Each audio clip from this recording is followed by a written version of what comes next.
When Stanley came to a set of 2 open doors, this was not the correct way to the meeting room, and Stanley knew it perfectly well. Perhaps he wanted to stop by the employee lounge first, just to admire it.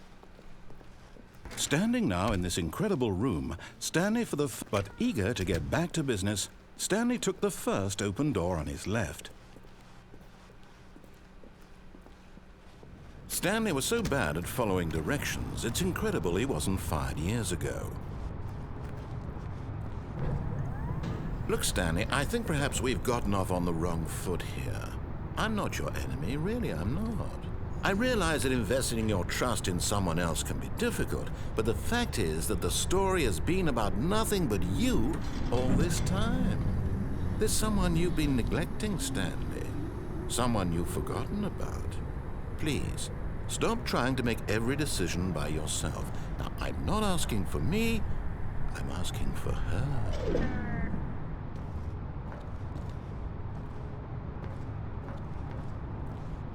This is it, Stanley.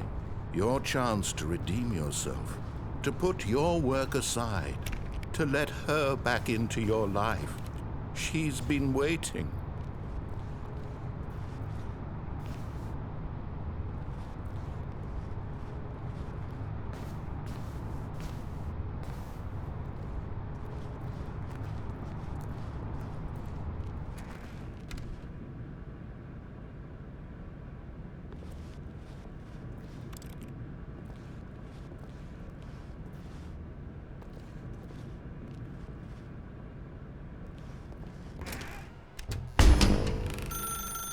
That's her, Stanley. You need to be the one to do this, to reach out to her. If you can truly place your faith in another, then pick up the phone.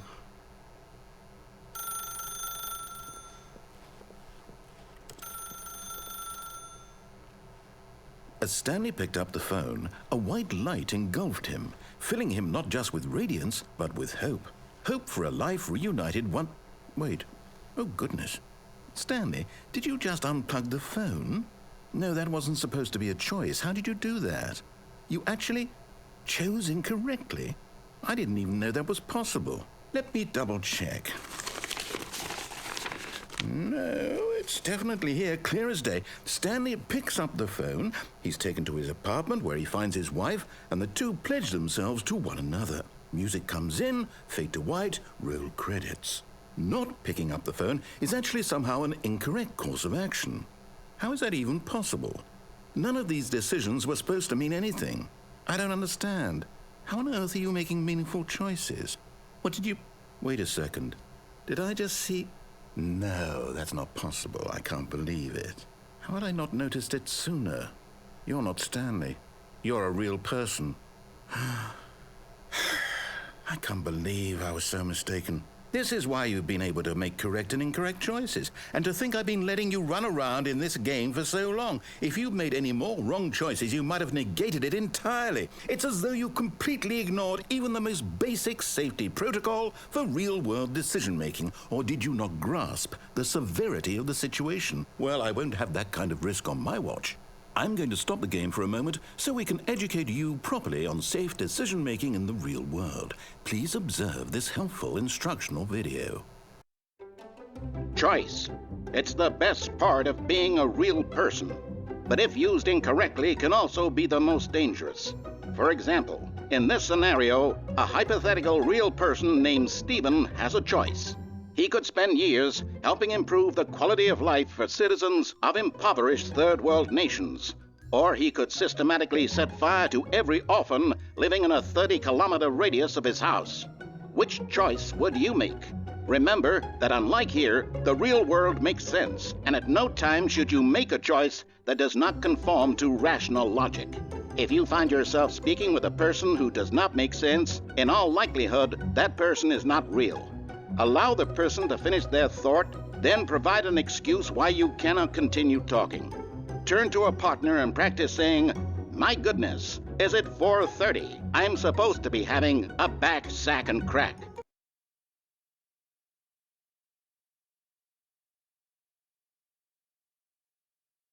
Excellent.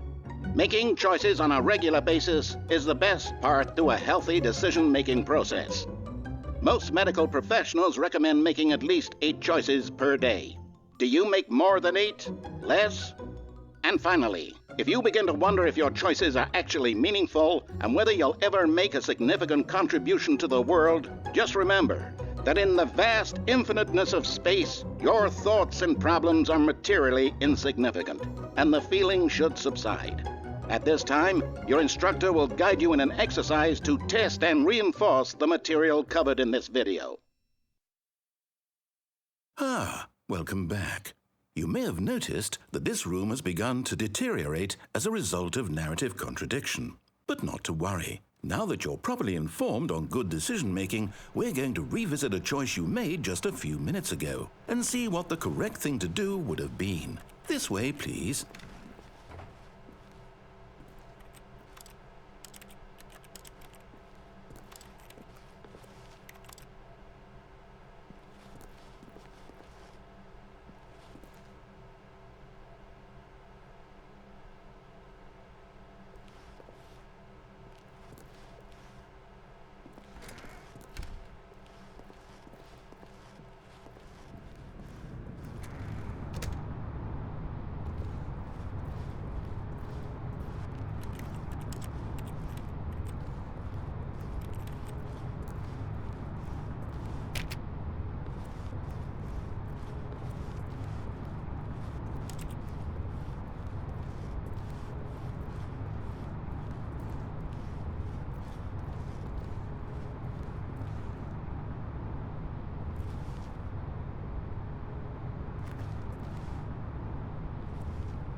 Now that we know your choices are meaningful, we can't have you jumping off the platform and dying.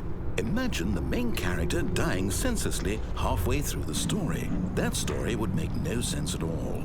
We just need to get you home as soon as possible before the narrative contradiction gets any worse. Unfortunately, it seems this place is not well equipped to deal with reality.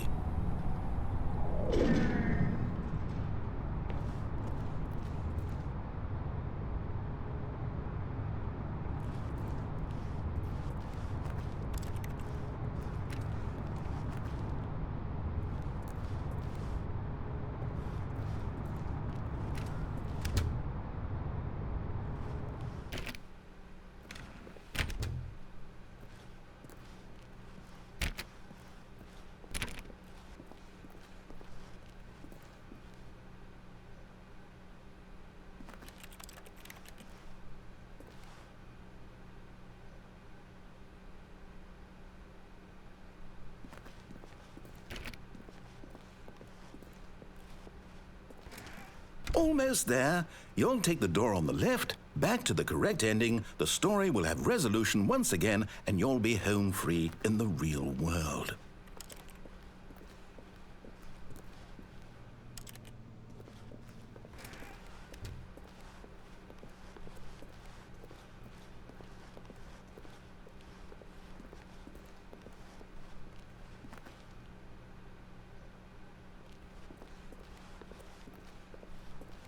Now remember, all you need to do is behave exactly as Stanley would.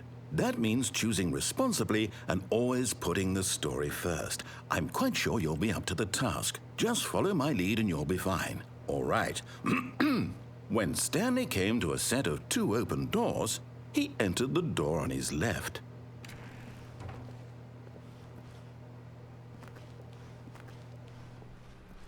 No! Why did you do that? Quickly, hurry back in the other direction. Perhaps we're not too late.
Oh, it's ruined. I can't believe, after everything we talked about, that my story, you've destroyed my work. Why? For what?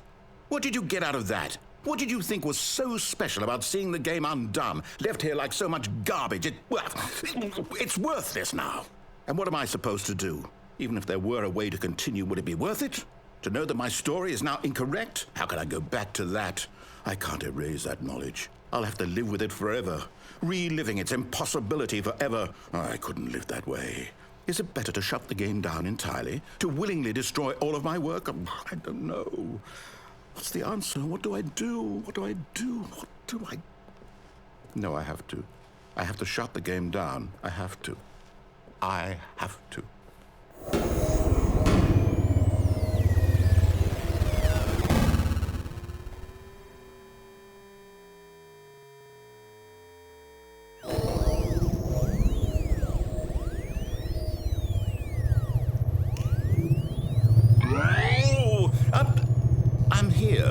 I'm still here in this pile of rubbish, with you, who thought you were so clever. Now look where we are. My entire game is destroyed. It was the only thing in the world that was mine, and you run it into the ground. What, did you think that would be funny? You just had to see? Didn't I impress upon you how important it was to be like Stanley?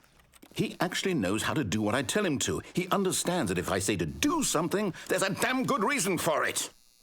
That thought hadn't even occurred to you, had it? That there's a world outside of you? You're a child. Oh, my story.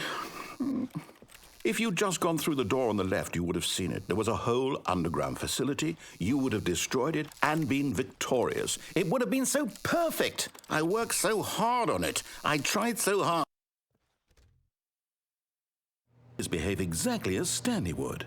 That means choosing responsibly and always putting the story first. I'm quite sure you'll be up to the task. Just follow my lead and you'll be fine. All right. When Stanley came to a set of 2 open doors, he entered the door on his left. No! Why did you do that? Quickly, hurry. Behave exactly as Stanley would. That means choosing responsibly and always putting the story first. I'm quite sure you'll be up to the task. Just follow my lead and you'll be fine. All right. When Stanley came to a set of 2 open doors, he entered the door on his left. No! Why did you do that? Quickly, hurry. Behave exactly as Stanley would. That means choosing responsibly and always putting the story first. I'm quite sure you'll be up to the task. Just follow my lead and you'll be fine. All right. When Stanley came to a set of 2 open doors, he entered the door on his left. No! Why did you do that? Quickly, hurry. Behave exactly as Stanley would. That means choosing responsibly and always putting the story first. I'm quite sure you'll be up to the task. Just follow my lead and you'll be fine. All right. When Stanley came to a set of 2 open doors, he entered the door on his left. No! Why did you do that? Quickly, hurry. Behave exactly as Stanley would. That means choosing responsibly and always putting the story first. I'm quite sure you'll be up to the task. Just follow my lead and you'll be fine. All right. When Stanley came to a set of 2 open doors, he entered the door on his left. No! Why did you do that? Quickly, hurry. Behave exactly as Stanley would. That means choosing responsibly and always putting the story first. I'm quite sure you'll be up to the task. Just follow my lead and you'll be fine. All right. When Stanley came to a set of 2 open doors, he entered the door on his left.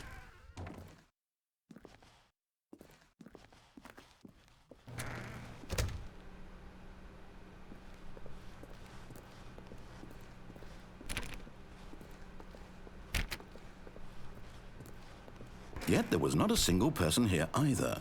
Feeling a wave of disbelief, Stanley decided to go up to his boss's office. hoping he might find an answer there.